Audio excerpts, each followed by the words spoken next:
Welcome to another video on Billbox posts. In this video, I will explain about how to do a purchase in Billbox post store mode. In store mode, you can do the purchase either by using product filter or by using barcode. Let's see how to do a purchase by using product filter. In this drop down, I can search my items here. Once I find my item, select, and then I can adjust my quantity here. Then I can press enter. If I am using barcode, all I have to do is just scan the barcode by using scanner. For this presentation purpose, I'm going to enter a barcode manually. Let's say I want to use barcode 15501. I just have to press this barcode button and then enter barcode number here. But if you are using scanner, this will be automatically done by the system. Let me press enter and that will enter my item. I can adjust my quantity by using plus symbol or negative symbol.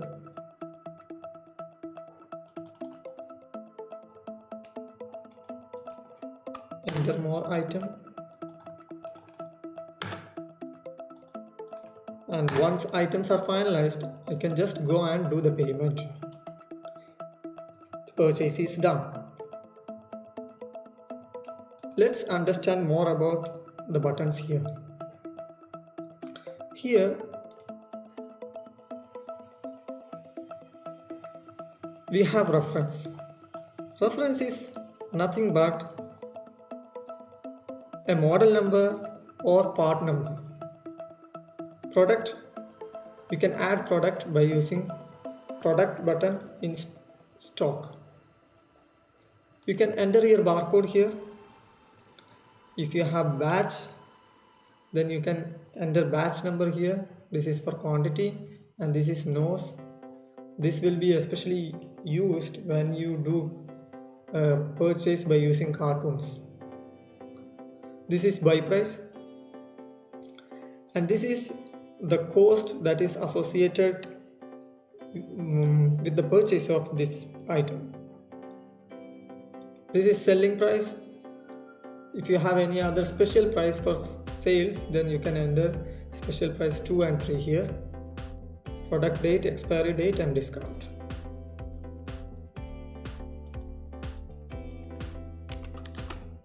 Now let's see the buttons on top.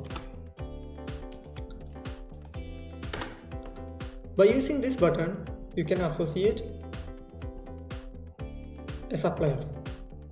You can search supplier there by using various options, and once you find your supplier, select and then add to the bill. By using this button, you can put your purchase on hold. If I put this purchase on hold, I can take it back by going to the Q button and select it. By using this button, I can cancel my current purchase. Let's say I did my purchase already.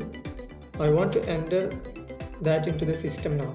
In that case, you can enter the actual invoice number from that purchase bill here, and then you can also adjust the timing here, date and time here, and you can also select warehouse here. By using this button, you can delete a line. By using this button, you can edit a line. You can adjust the quantity if you want here.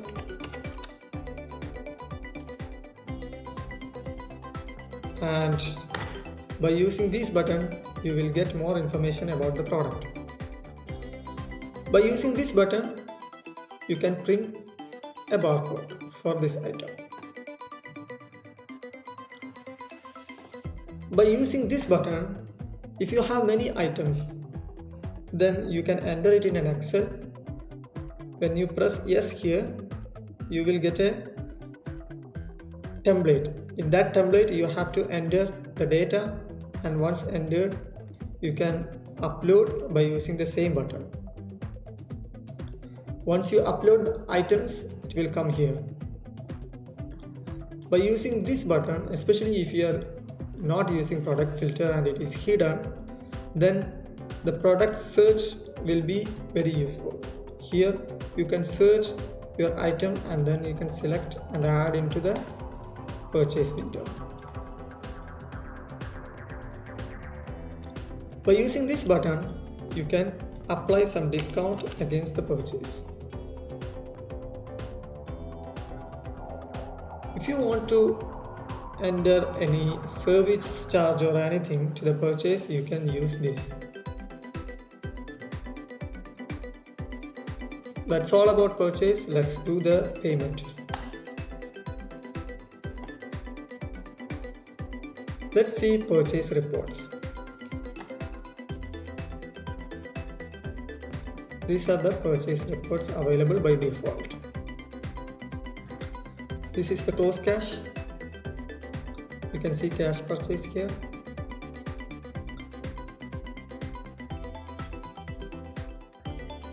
You can edit your purchase by using this button. We have various fields here. You can search for a bill here. You can create a bill based on your previous bill by using this, and you can edit your bill by using edit button. You can do refunds and invoice. You will get those details from another video on refunds, or you can refer to the document. That's all for today. We'll see you in another video. Until then, bye bye.